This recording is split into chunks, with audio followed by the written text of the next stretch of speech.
This is Frog Valley Tropical Fruit Farm, and today I want to talk about landscaping plants and landscaping a little bit, because the weed look is like, people find it offensive.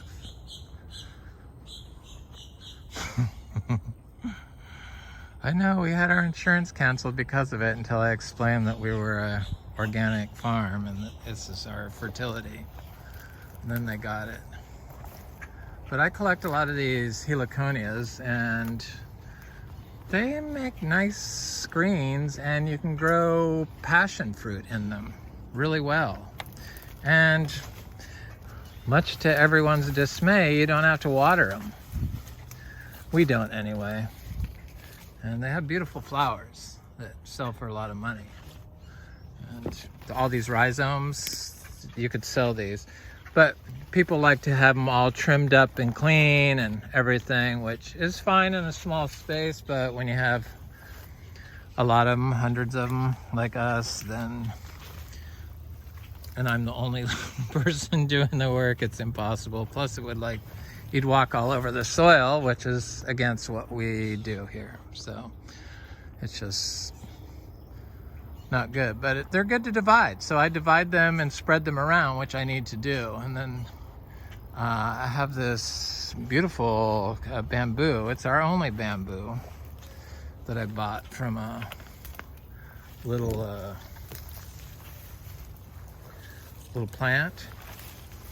And it's getting big. It's that giant golden bamboo, I guess it's called. It's finally got a really big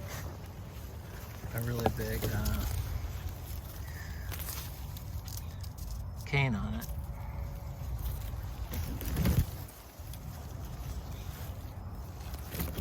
It's really pretty. I love the way they sound when they knock on each other in the wind. Once they get big, and there's a lot of them.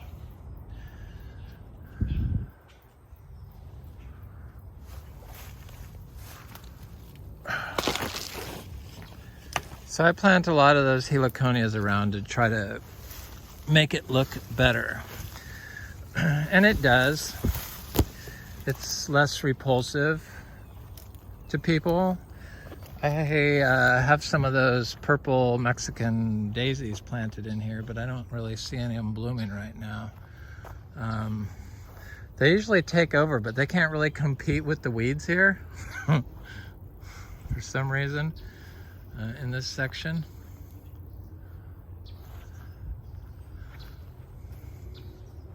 So I like these cassavas, the variegated cassava, the non-edible one, as a landscape plant. And I do cuttings of that pretty much year round. They grow really fast if you do them in the summer. In winter, you just bury them in the ground and they come up. Palms, I love palms. Can never have enough palms. It's the Bismarck Palm, of course.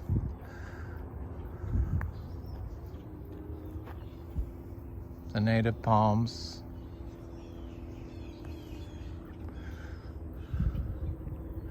So my big challenge is making this. This is like the driveway, and the pool is in the center of the island in the driveway, the circular driveway, and this is our road. And I have lots of ginger and sugar apples planted along the driveway down there. So I have ginger started here, but I need to plant some more of that ginger. I like that ginger.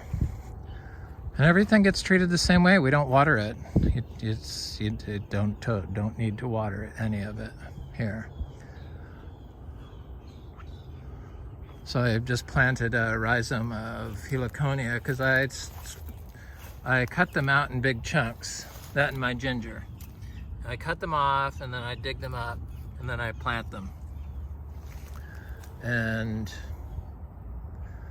they grow just fine, as you can see. This has been in the ground about a year. This was just weeds, and I had some, there's like a mango there, and then this area really wasn't planted. It used to be lawn, and that hedge, this hedge that is like my nemesis that I'm trying to replace with Heliconia and gingers and palm trees, because it's just, I don't like maintaining it. Obviously, I don't like to do maintenance, and the chop and drop around the driveway is just too... I mean, the delivery people throw their cans in here sometimes, like trash. so I need to get it landscaped a little bit better. And I like to grow all our own plants.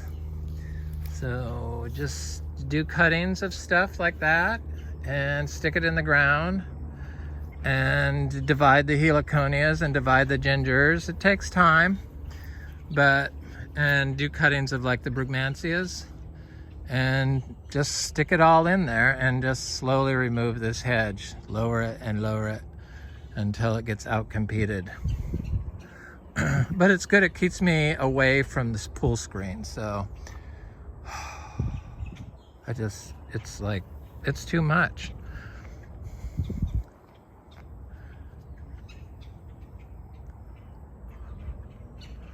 But I need to, this, you know, on the opposite side of the house, it was the last to get attention. It's just drive right past, throw your trash there, and continue around. So they've been doing the heliconias and the brugmansias and climbing roses, and then these red things, which I don't know the name of, but you can get them at Home Depot. And they make nice big landscape plants that you have to prune back, and you can do cuttings of them, and the cuttings take. Some of these were from cuttings that I took.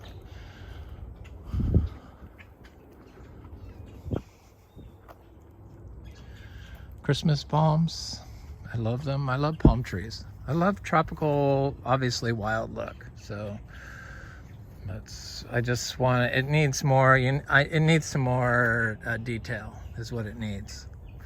Less ruggedness and a little more plants, better plants, tropical plants. So Heliconia is here so that I can walk in between the Heliconias. Though I do love the orchids. The orchids are, you know, the orchids were stars, but you could never see them because this hedge was like so too healthy and robust. It just prohibited you from seeing the orchids. Just it's too much maintenance. Just produces too much biomass constantly. It just grows and grows and grows. So you have to trim it back every week, or it looks like that. And there's orchids in there, but you never get to see them because it does this constantly. So you have to keep it off the pool. So it has to go. This side's closer to the house, so it has more plants, and it looks better, right?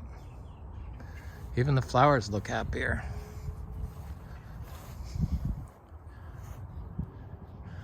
More introduced plants and less native plants. And the introduced plants do better.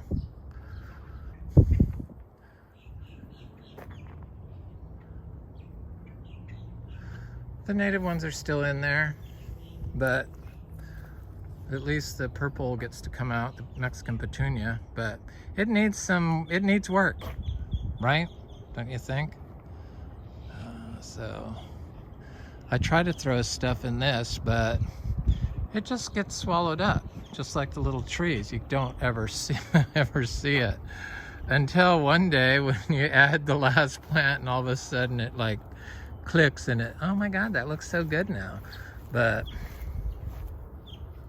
I guess most people would spray all this with glyphosate and then do their garden, or like scrape it out with a backhoe or, you know, a front end loader, and then put their own dirt in there, or completely hand do it. But it's like, I don't know, everything seems to work. This is just cuttings of that cassava that I did this summer.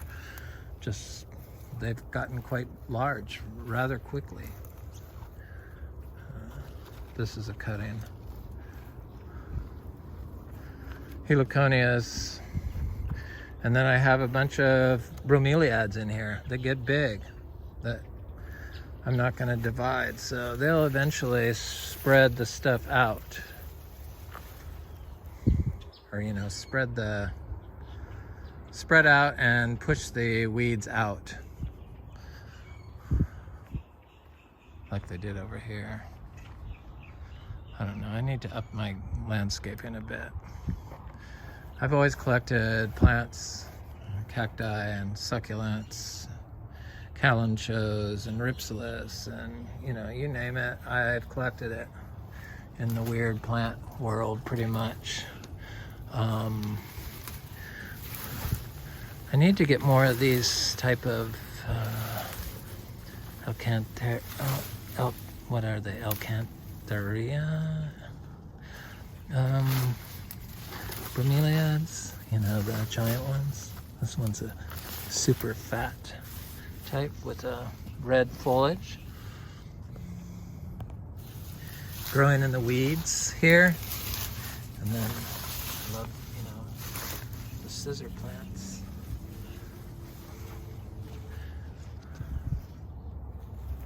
These look very healthy though, don't they?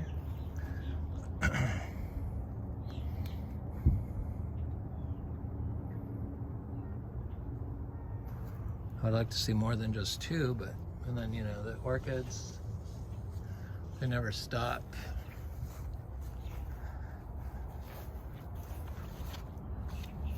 This isn't in the ginger family anymore, these spiral gingers.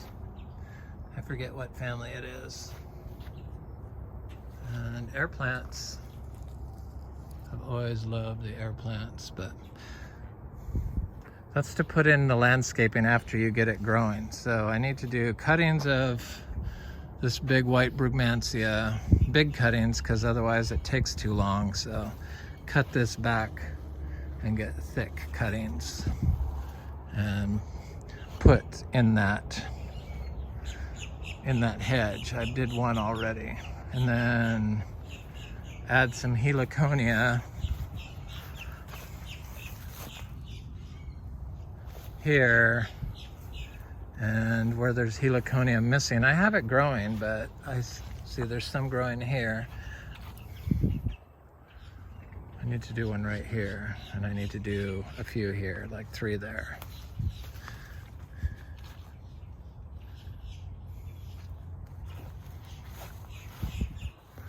Do that all the way around. That's what I'm working on, dividing our Heliconias. I thought about going to the nursery, but it's like, why? So these Heliconias are just, they're really stunning. This is the one that drops down, the lobster claw one. And this one's a spreading one, but I only have 2 spreading Heliconias out of all of our Heliconias. I like crotons, and I like Alocasias,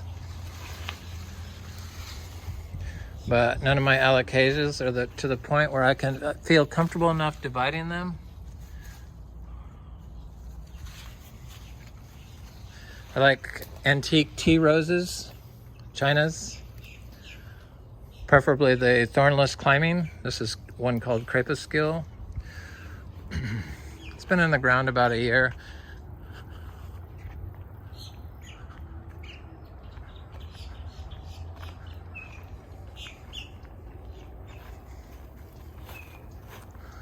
It's Alocasia. Here's another climbing rose with no thorns. Gets huge. Blooms year round, scented flowers, and makes hips. Alocasia, this is the Thai giant. I got it as a little tiny tissue culture. I believe this is a torch ginger of a different variety. And this is a Calathea. They make these in all kinds of different colored leaves, so variegated leaves, and they're not that expensive, so I need to add some more of those.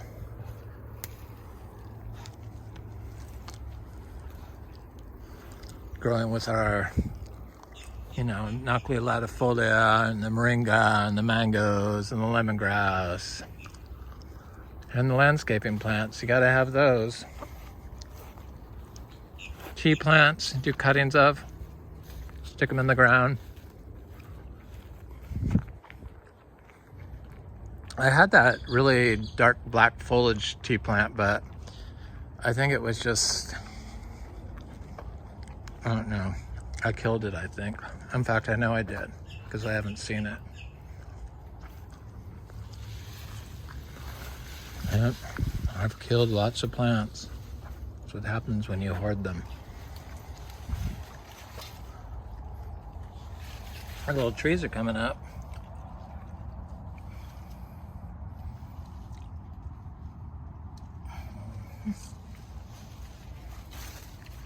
So lately I've been hoarding like high-end house plants to use as landscaping plants, because all these philodendrons, they grow outside here without any water. So I got the Variegated philodendron recently. It's my new favorite. I want it to grow up this rock so I see the red veins from inside the sun porch. And then we got this Variegated Monstera it's sent out a really nice white veined stem. So I'm quite happy with that node cutting. And this is Variegated or urea philodendron. It's growing. It's got new leaf coming out. Little tiny tissue culture plant. It was like $70 for that thing. Don't even ask about that or that. This is Pink Princess tissue culture. I don't see a whole lot of white in there, but maybe a little bit. But the little plants, they don't come out real white at first. The new leaves on the Monstera came out solid green. I thought, oh God, and then I realized it had a white strip on the tip. That was the first leaf. Second leaf had a little bit more. The third leaf had more. It looks like the next one's gonna be almost half and half. So this is Philodendron Parisa verde. It's got really interesting variegation on the leaves. This is a little tissue culture plant. This is one that died when it came in the mail. I think it got too hot. You could tell it was fried. So I sent a replacement. It was Philodendron Gloriosum. And I have a couple other philodendrons on their way. Burley Marks and Giganteum Variegatum. So I'm quite excited about that. So these Aglaonemas, they do real well here. I don't have a lot of those. They're not very expensive, but I need to get them because I need to fill in all these little areas. So if I get some different colors, I have a different one here. That's pink and white. That one I like more actually. But it's good to have a variety. They're not that expensive. And then I love Dieffenbachias. I don't know why. I love them. I'm obsessed with Reflector. I have about, I don't know, 10 different colors or different types of Dieffenbachia, at least. I divide them and put them everywhere. They look good. I mean, they look really good. And palms. This is probably my favorite palm. And this one is a split leaf one. But I love the Alocasia palms. This cacao that's been in the ground a year looks great from seed. Right here in front of the house. I put the sprinklers on that Licula palm, so that little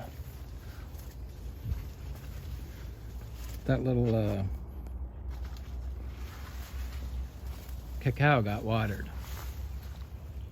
It can speed things up, but you can also hinder its success for the future.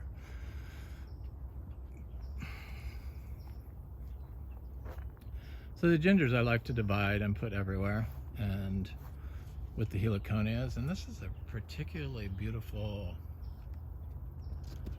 torch ginger. That's the leaf for it, the one with the red in it, and then it's got like red new growth that comes out. Where is it? There it is. It's a very big one. And it's not ready to be divided. I like them to be in a nice big patch, and preferably just about to produce a bunch of flowers or a flower before I start dividing those. These I divide all the time. This is the one I have everywhere. This is that, it's like it's down the driveway. It's everywhere. I like it. If you plant trees with it, the trees will grow. But using the Heliconia for the passion vine is like, they're just perfect for it. And I love that. It looks so good, and I love passion fruit. It's funny, I used to not like passion fruit, and now I love it. It's bizarre. Oh yeah. I got so many of these in the house. Okay, so this is my all-time favorite ginger. I would say, I don't know. Well, with the costas not being gingers anymore, I would say we still have like 10 to 15 different types of gingers or more. No, probably closer to 15. So this is the my favorite and my newest acquisition is of the gingers is the Alpinia Rugosa. It's got velvet underneath, and it's got this ruffled foliage. It's gorgeous. Gorgeous. I love it. Planted it right next to my Garcinia macrophyllum.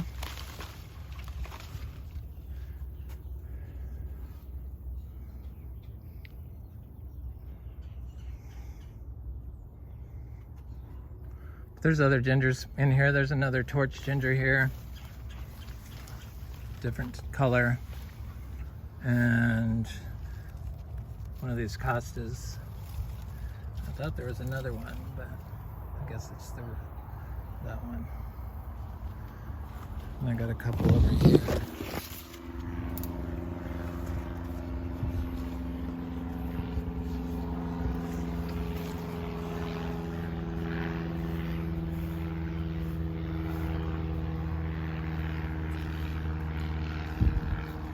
Ball gingers, torch gingers,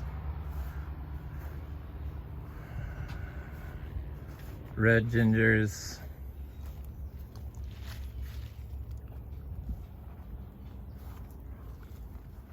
Heliconias,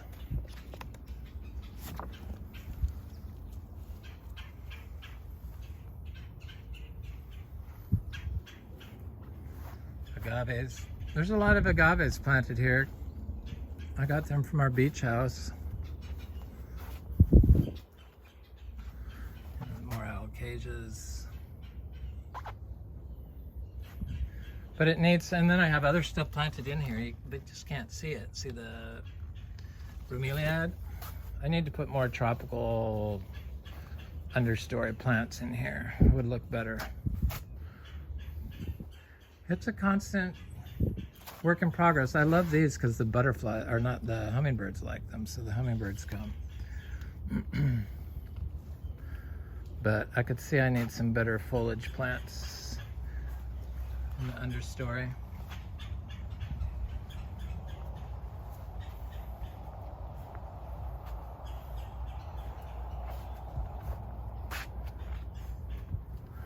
Here's this yellow Heliconia. I thought there was a red one up here, yeah. Yes. They're beautiful flowers. And what great arbors for passion fruit. And you don't have to water them, which was news to me.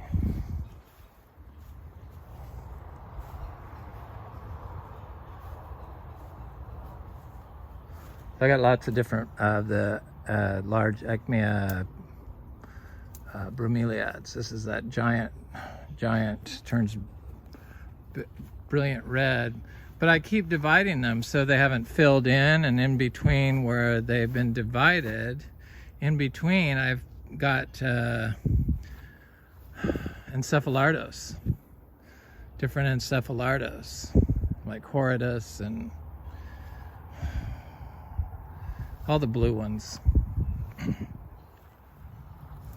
can see one right there. See the little palm?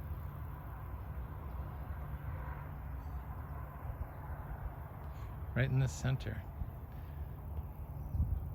Extremely slow growing. So I take these bromeliads and then I constantly am taking off the pups. See if I can go in here. I got the red ones and the orange ones and the pink ones and the brown ones, which is right here, which is it San Pedro? No, what is it? Anyway, but that's been the hardest one to get going for some reason. I don't know why that is. Could have been how I got it.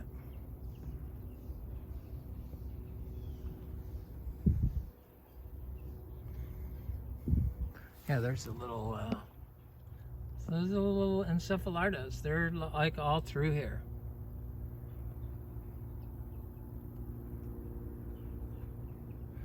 This is some sort of native palm. That's a native cycad right there. I see another one right here. There's a horridus, it looks like. You can see the leaf. Got horrible thorns on them, but it's okay. I like those cacti and stuff like that. So,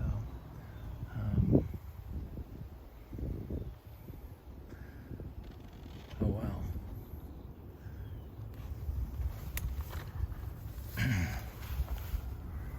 So I've been debating on whether I should put this, because it spreads, this thing. This is another, I guess I have 3 spreading. No, just 2 spreading Heliconias. This is one spreading one, right? That's the flower. So it's this thing like shoots long distance, or it moves. And the rest of them just clump.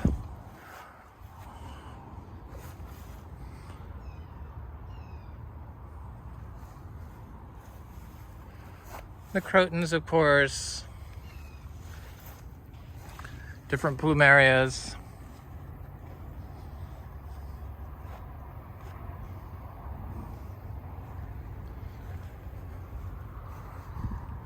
And the weeds, but what about the weeds? It looks okay if you have a mowed path, you know, but until you get to pure plant dominance of something you planted, it doesn't really look that good. Perfect to everyone.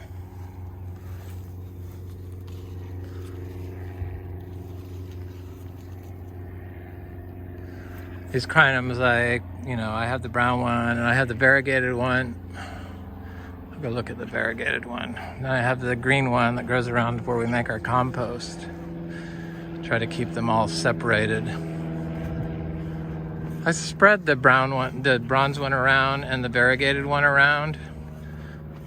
I'm trying to keep the green one to that one spot. But here's more of these gingers that I have everywhere. Gingers, Heliconia.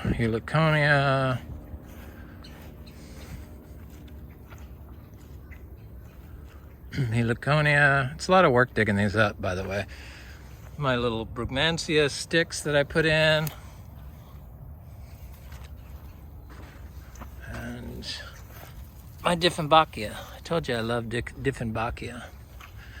The dumb cane. I love it. Don't know why. It reminds me of a childhood, like in the 60s. So everyone had it as a houseplant. I think that's why. LA.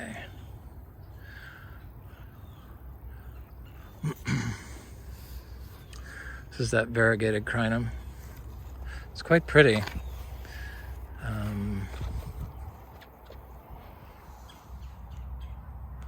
Take the suckers off the bottom, and I also plant the seeds. Oh, I see some seeds right here. Lots of them.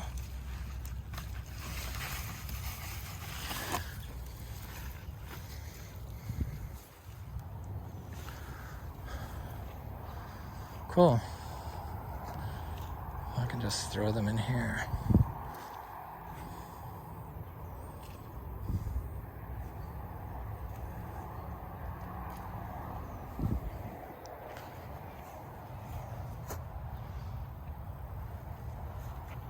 People are kind of obsessed with variegated plants. Got these dumb canes, yeah. So I got to landscape all these walkways between the little trees, the citrus. We have the the edible cassava. I just planted it late. I planted it in the summer, but it's doing good.